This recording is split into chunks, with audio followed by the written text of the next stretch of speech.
If you witness an excellent swimmer, they are agile, they are efficient, they are effective, they are slim, they are a torpedo in the water. And they work very hard to become that. And this sense of a moth, moths have a guidance system where they manage to travel in alignment with the moon. But when you have an artificial light at night, like a light bulb, the moth will come and it will try and butt up against the light, and it will hit it and hit it and hit it, and it will burn up. And I think that the journey of a life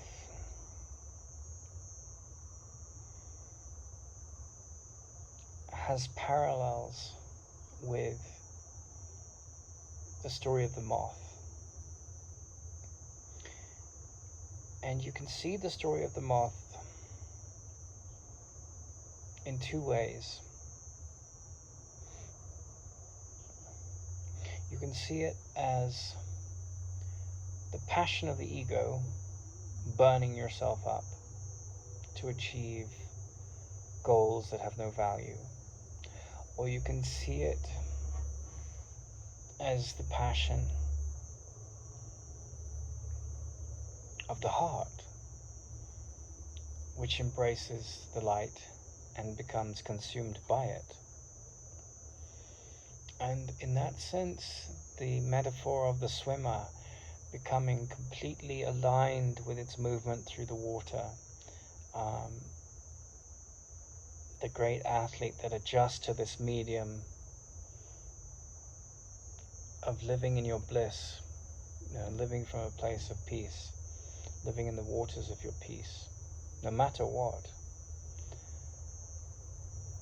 is very interesting to look at, because when you excavate your peace and you unearth your insane conditioning and your insecurity that goes with that conditioning, you're going to be in contact, in relationship with other people, and their conditioning at times is going to be in conflict with your conditioning. And all conditioning that doesn't come from the place of love is completely insane, and to judge any of that is also completely insane, but to drop it is completely sane.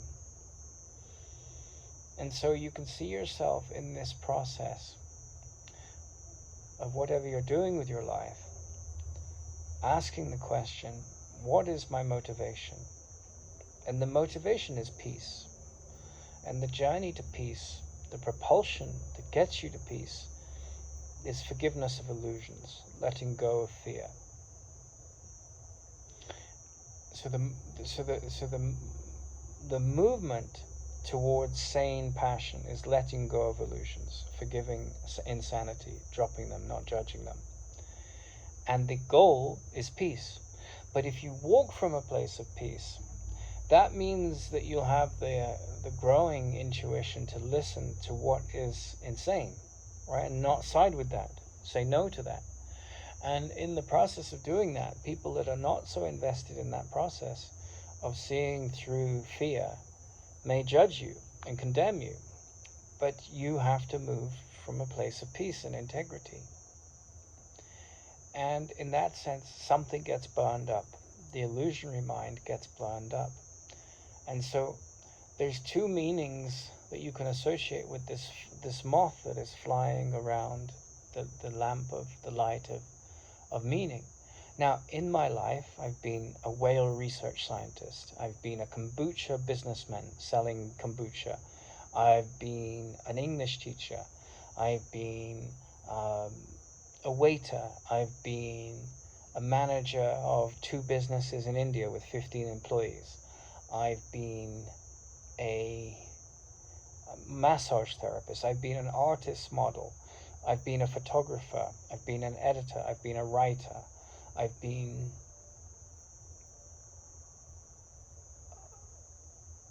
a reader at National Geographic Films. I've been a university student. I've been a husband. I've been a son. I've been a brother. I've been so many roles. And I've been a friend. I've been an adversary to certain people, as we all have.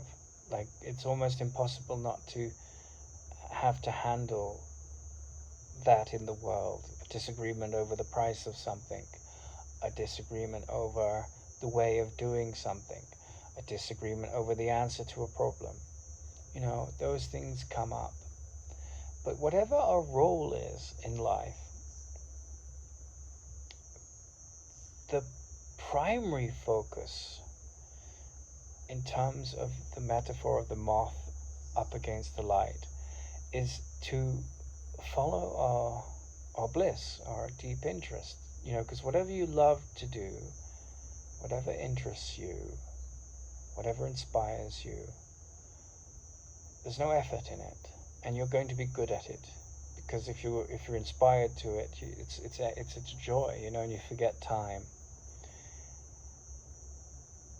And what you might find in the journey of such a movement is that you're going to come up against people who think you're not very good at what you do, or don't understand what you do, or judge what you do, or think they're experts and know better than you.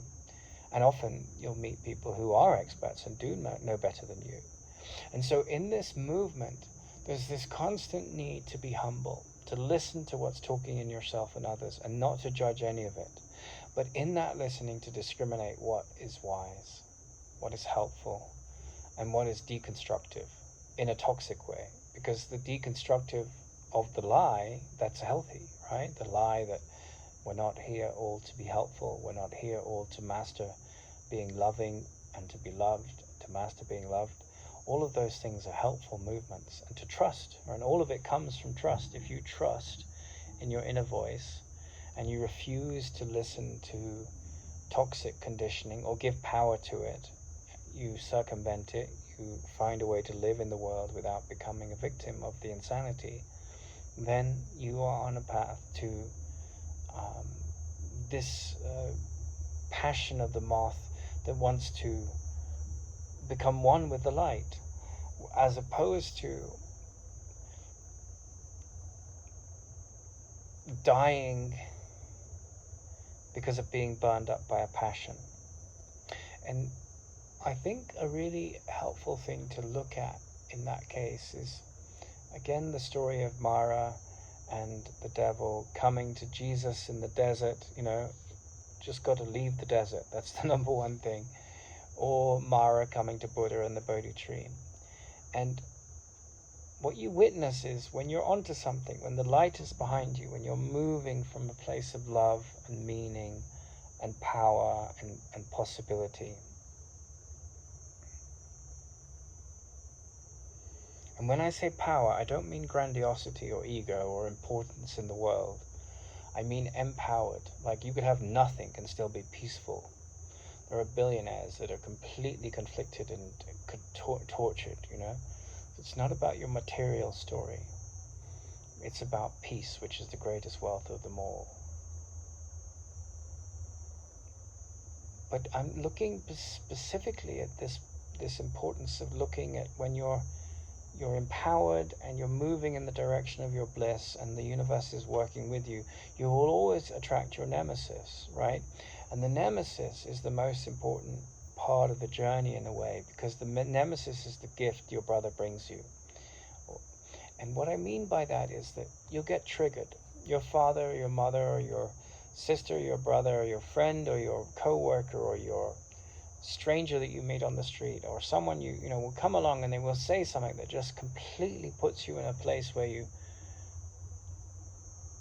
witness, right? If you're really wise, you witness it. The reaction, the trigger, the lack of peace, the quality of unpeace. And you witness that. And the first thing you have to do, if you want to be with sanity, is to forgive it, right? Just say, it's not real. Leave the desert. Leave the temptation to use it as a vehicle to attack and defend, to justify my position, to denigrate another or myself. With self-doubt, with self-loathing pushed out onto others. So the first thing you do is you witness that.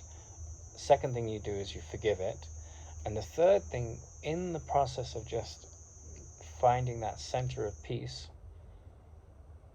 being with the new, not being troubled by the analysis of the reactive mind, is that you sit with that peace and you make sure the peace fills the room of your state of mind.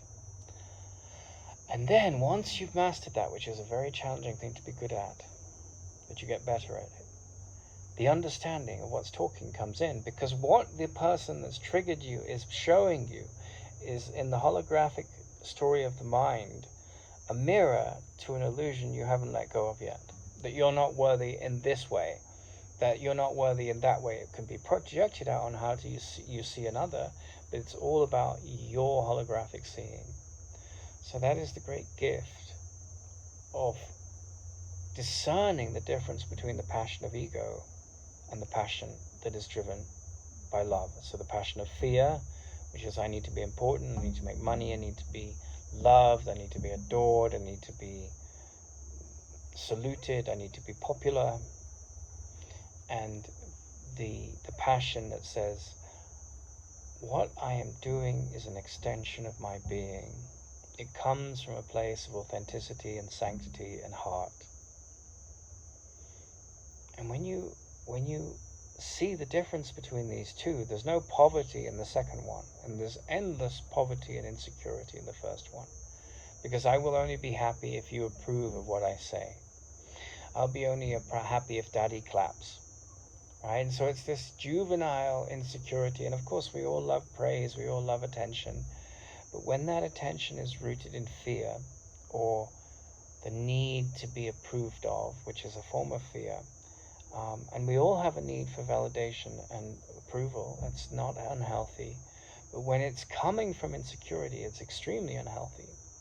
And you can be the greatest success in the world and be a total failure in the real reason we're here. Because you've sold your soul to the devil. You've made the temptation of the power of the passion of insecurity your altar. You've given over your or unconscious mind to take the reins of what's going on, as opposed to looking at the unconscious mind, forgiving it, saying, okay, I'm listening here to what's coming up in me. I'm not letting it rule me. I'm not shutting it down. I'm not cutting it off. But I'm listening to it while I prioritize peace. And then you find that a different awareness starts to come. And I've seen this through the passage of my life, that, you know, when I try and do something for money, and I try and do something to impress others, it doesn't mean I'm not very often open to feedback from people I respect that have greater understanding of a field that I'm working in. But what I mean is, I'm happy to get that kind of criticism and support. Like, yes, you're doing good, or no, I'd change this. But when I'm driven by a sense that the end that I'm trying to achieve is more important than the process of being in a state where I'm peaceful and coming from interest and joy, then I shortchange myself every time. And what I attract in, while I'm mastering that process, is the critical thing, because I can attract people who are very jealous of what I'm doing and are very judgmental. And if I give power to that, I just decapitate myself. But when I see what they're doing, when I see they're coming from a place of fear, I just say thank you and I withdraw, because the venom that they want to give me, I don't want it. It has no place in my universe. But I've attracted that, so then I have to detach from it. Doesn't mean I block them, because that's coming from fear too. And I see many people that fall for that trap. Oh, she said this, and I've done that in my past, people that have been the catalyst for great pain in my life. I've blocked them, and that's a common story, ghosting, and it's a very common trait in our world to just knock people out, say you're not worthy, right? And I still do that to an extent if people are just not attentive to my needs in a healthy way, and it's just about their needs. But I'm not doing it in a way that is attacking them. I'm just saying, well, you're not respecting my space, and the energy drops away. But what I found is that the more you follow your bliss, the more you fly towards the light, the intoxicating light of your truth and of the beauty of who you are, as reflected in the unfolding of what you dedicate yourself to, your interests, your conduct, your way of relating to people. As you become more refined in that process, what you find is the universe meets you in a way that is less abrupt. And what I mean by abrupt is it's less, it gets easier to let it be, like the Beatles song says, it's like, I've seen people that are fast asleep, that they don't understand that the universe is an effect of the mind. They think it's the cause of the mind. It's not. And so they're going around thinking that all their problems come from outside. And none of their problems come from outside. Now, I just had a rash on my bottom, and I had to take some penicillin. So, that was a bacterial infection, and I had to get a penicillin injection 3 or 4 times. So in that sense, that was an external bacteria. I had to treat it with an external medicine, and it went away. So, but the clarity, which medicine to take, where to get it, that just came in trial and error.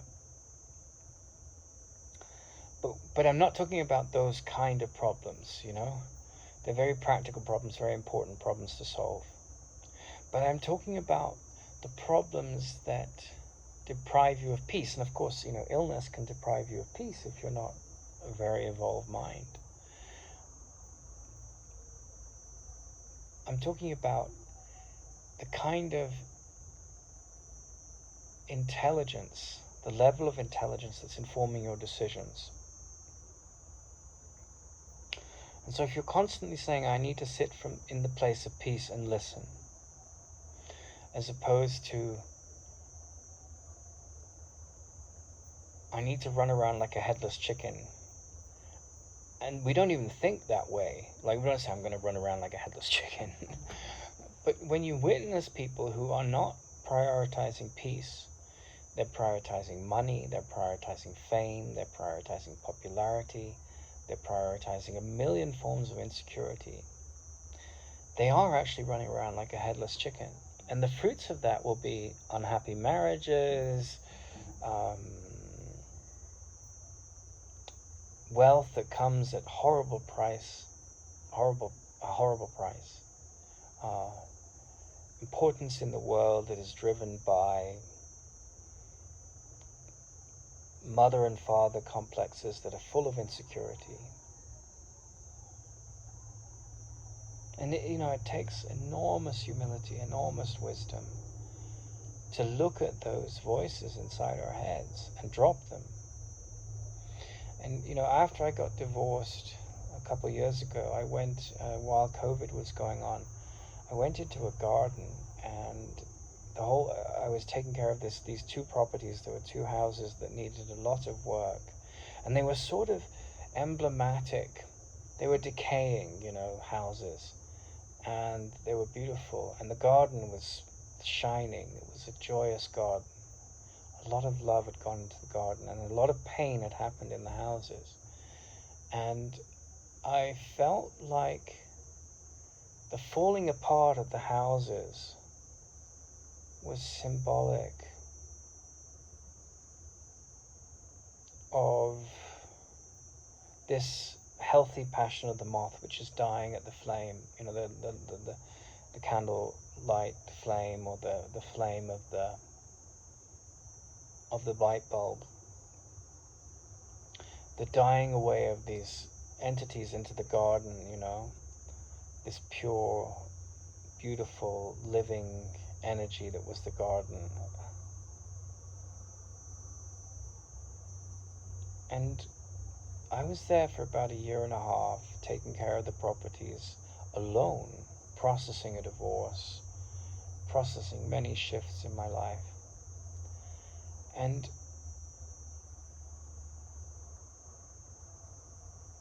I had thought that I would find happiness in marriage, and of course one can do that. And I thought I would find happiness in America, and of course one can do that. But I didn't find those things. I found a lot of trauma and pain, and pleasure and pain, these dualities. And the word epiphany, it means this kind of shining light of insight that comes up. And often an epiphany comes after a lot of trial and error and hard work and challenge. And in the garden, the noise of thought, the noise of who I thought I was, the noise of the movement, of the echo of the pain of the breakout of the relationship, was very loud for a time. But then being in the garden, being alone in this story of COVID,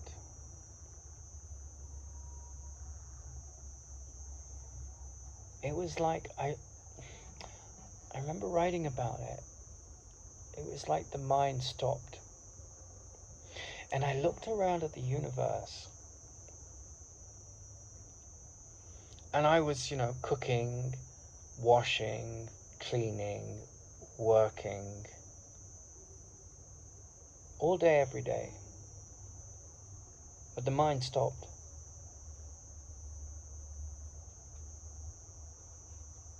And I was very, very happy. I came to that place after jumping off a cliff. Not a literal cliff, but the cliff of all my pain, all my history. And then the mind stopped. And it's very challenging once you have an experience like that to be reintegrated into the world, because the world is full of people washing, cleaning, cooking, eating, shopping, walking, working, sleeping. And yet they're full of noise. They haven't stopped. And it was such an impressive thing to me. Like, I realized that the world hadn't stopped, and I was moving and I'd stopped.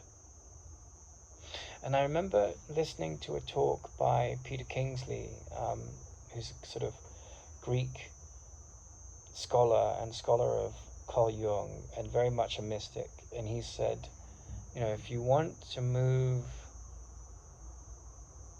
if you want to be the fastest object in the universe, you have to completely stop, which sounds insane, but it's true. The busier you are, the lazier you are. True productivity has a simplicity and an elegance to it. I work very hard, but I'm always looking for those triggers. That's the gift my brothers have to give me. When I see someone who's delusional, attacking me and defending their position, I'm looking at how I respond. Do I judge them? Do I condemn them? Or am I in this place of peace? And one of the challenges I've had with the psychotherapy world is, a lot of psychotherapy. I'm talking. I've never really been in psychotherapy. I think all of life is psychotherapy, but I was looking into train to be a psychotherapist, and I just found like most of the practitioners had very little understanding of what it means to stop. They were full of their theories, and they were full of their analysis, and it was all neurosis. It was neurosis looking at neurosis.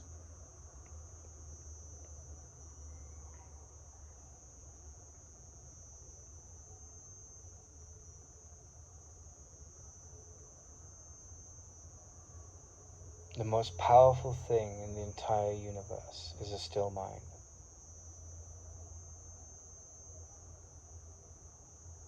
And we associate power with, building bridges or flying to the moon or buying up huge swathes of the stock market. That's relative power. But I'm talking about from the point of view of wisdom and love and passion and meaning. Constantly one is coming from a place of peace. If you have a priority, make it peace. If you're going to work with someone, study that person. Study what motivates them. Is it money? Is it fame? Then be careful. Are they going to mirror your own insecurity that you haven't seen through? Or are they coming from a pure heart? My mentor, who inspired me to create Sutranovam and Bodhisutra, he said, go and make some money. And Krishnamurti had told him the same thing, and he told me the same thing. He said, go and make some money. And my mentor said to Krishnamurti, well, I have all these problems, I have these children, I have this wife that doesn't love me. And he said, drop the children, make some money. And he didn't mean like, don't be responsible, pay for the children's life, but you can't fix this relationship with the wife. It's impossible. She's only interested in, her neurosis. She's not ready to let it go. So why destroy your life trying to please someone that doesn't know how to be happy?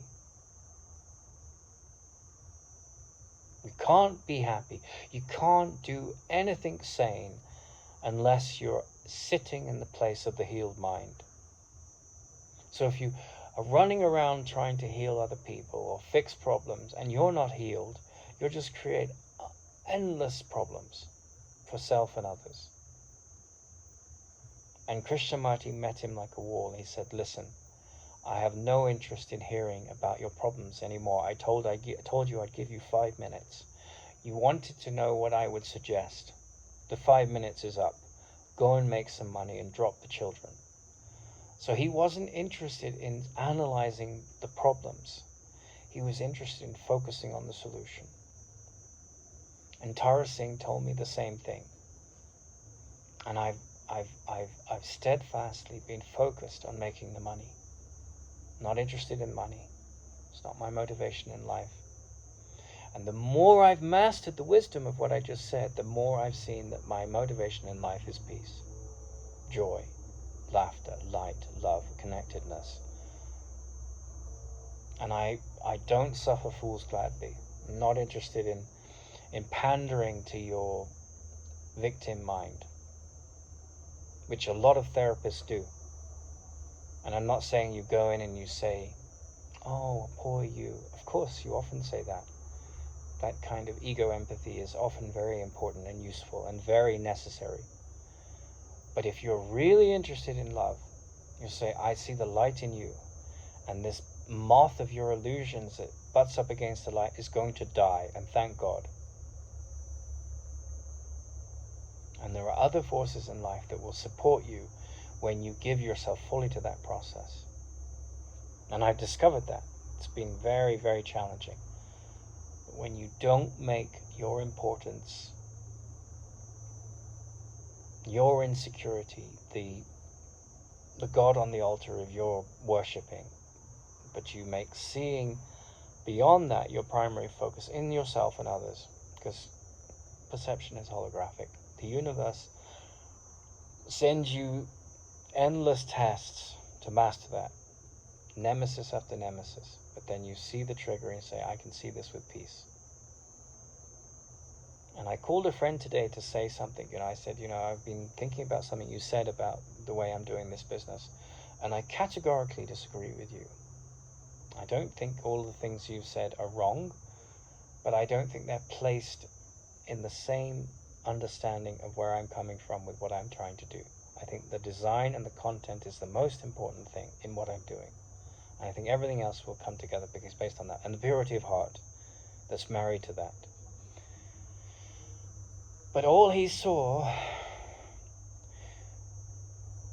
was his arguments against that. And all he could meet me with was his hostility. And then I spoke to someone else about what I was doing, and they said, oh, well, what you're doing has no value whatsoever. And I spoke to another person about some of the designs I've been using, and they had all kinds of judgments, and I knew he was completely off. So you come from a place where you start to align with the wisdom of Abraham Lincoln, right? And Lincoln said, you can please some of the people some of the time. You can please all of the people some of the time, but you can't please all of the people all of the time. You never will. The world is full of competing egos judging who's right and who's wrong. And they're all wrong. And none of them are right. But rightness, another line by Lincoln, the instruments of safety. Rightness comes with the instruments of safety provided by the heavens. The action of rightness comes with the instruments of safety provided by the heavens. There's no ego in that. The right thing to do. And that comes when you're very still and very quiet, and you walk away from what the world says is right, what the system says is right. Sometimes you have to listen to that, If you're filling in your taxes, follow the code. If you're driving a car, follow the code. But in terms of listening to what is your path in life, there was a British comedy years ago, and The Life of Reginald Perrin, and there was a boss character, and his line was the same joke after a while, and it was the same one over and over again. And he always said, I didn't get where I am today without blah, blah, blah. And I went to a Buddhist monastery, and I met a man who was an artist, and it was sort of the death of organized religion for me. This was last year, at a really profound way. And he would constantly joke with me because we were in this monastery, right? And the monastery was all about sitting quiet. It was a Zen monastery. It had a lot of beauty to it. But within that monastery, there was a lot of ego too. There was a lot of beauty as well. But it was like, no, you have to sit for 12 years, and then you get this robe, and you blah, blah, blah. And it was just, it was a mixed bag, because if you go to something like a university, most of the hierarchies in those kind of places are born of insecurity. They're not born of rightness. But in that place, it was a mixture of both insecurity and rightness. But all the robes and the kabuki theater, it was all, and there was an ex-monk there that I met, and he saw through it. And yet he had great friends, and he had a lot of love, and he came back and was very, devoted to his practice of sitting quiet, the mind stopping. And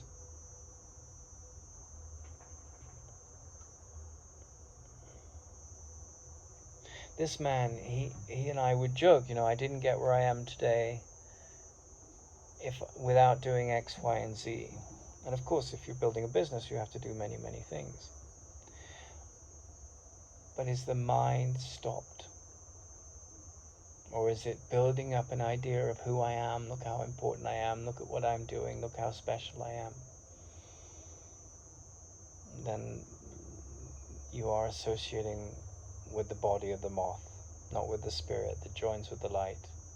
And then your passion is off. And there was something about him that was quite driven by his 2 master's degrees and his insecurity and his self of importance. And I'm not judging the man, he had a lot of good qualities.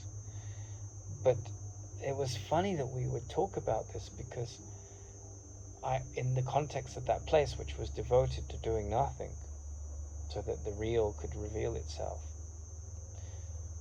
In A Course in Miracles it says, I need do nothing. And often organized religion, it gets very bound up in what have you done? How much service have you done? How much praying have you done? How much meditation have you done? And so the parody we were making was just like we were making it of everything. And I think it was coming from a very, because there's a lot of seriousness in a place like that. And it was coming from a very joyous place. And everyone was sort of observing the rules and being very, very stoic and very, very pious and blah, blah, blah, blah, blah. Very British in its own way, although it was based on a Japanese tradition. There was beauty there, because there's always beauty in silence. But there was always also this sort of sense of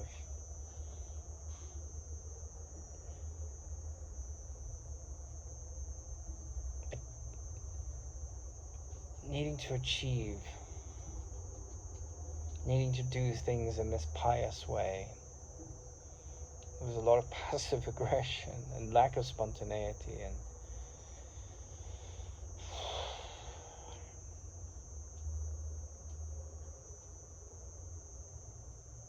stifled energy and uptightness.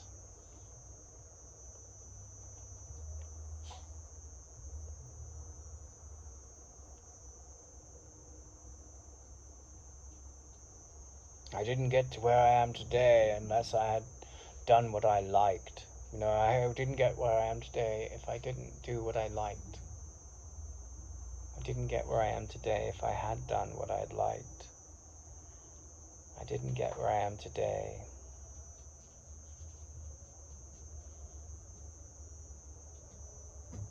Well, where are you today? That's the real question. Where are you right now? Has peace become the most important motivation in your world, and trust that comes with it? Or are you climbing a career ladder which is driven by the insecurity of your ego? And the answer to those questions is not something that's intellectual. They will be real life stories in everyone's life. So then the brother comes, doesn't like what you're doing, judges what you're doing, condemns that you're saying that, you know, I don't agree with you. And you may be completely right not to agree with them. It may be full of shit. They may think they know because they've been trained and they've got the certificate. And they're so bound up in trying to impress others how important they are. They're so bound up in their story of insecurity. I remember years ago as a child, we often went to France, my family and I. And my French was reasonably good. And my accent was very good. And a friend of mine was doing an advanced certificate in French, and I didn't take the advanced certificate. But we got to France, and, you know, I was speaking in French everywhere we went. But he had 2 years more training in French. And he turned around to me, like, as I was talking, he said, but I have the more advanced qualification. I said, well, why would that get in the way of me speaking in French? I enjoy speaking in French. And Joseph Campbell, he said, if you're doing a PhD to fill in an insecurity complex, don't do it. And that was such a powerful line to me, because I saw just how lost a lot of academia is, like the organized religious world, lost in like being a good boy. Oh, I've done this and this and this, and I'm very important, and I've done all this training. And I'm not putting those people down. It sounds like I am. I'm putting down the attitude that makes you think you're better than another because you've got a PhD. You may be completely screwed up inside because you've been driven to spend 12 years of your life studying something so you're important in the world, not because you love what you're doing. And that takes courage, because the world doesn't really care about what you want to do. The world cares about whether you're going to be dependent or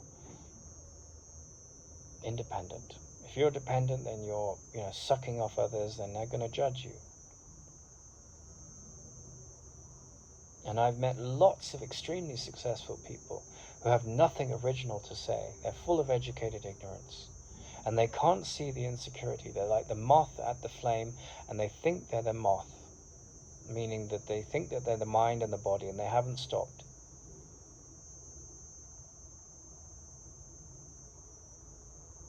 And so what they do is they cause chaos wherever they go, and they don't know it. And they have a big professional seal to show, I'm this important person with this quality of qualification.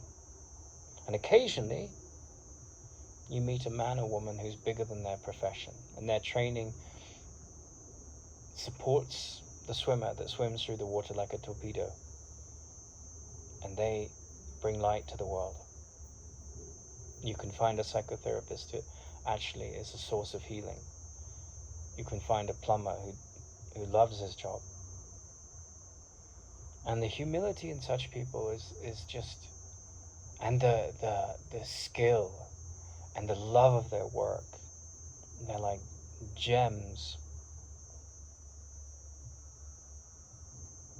And the moment you think I'm important because I do this, or I'm better than you because of this, this, and this, and there is an element where you can say, I've really put my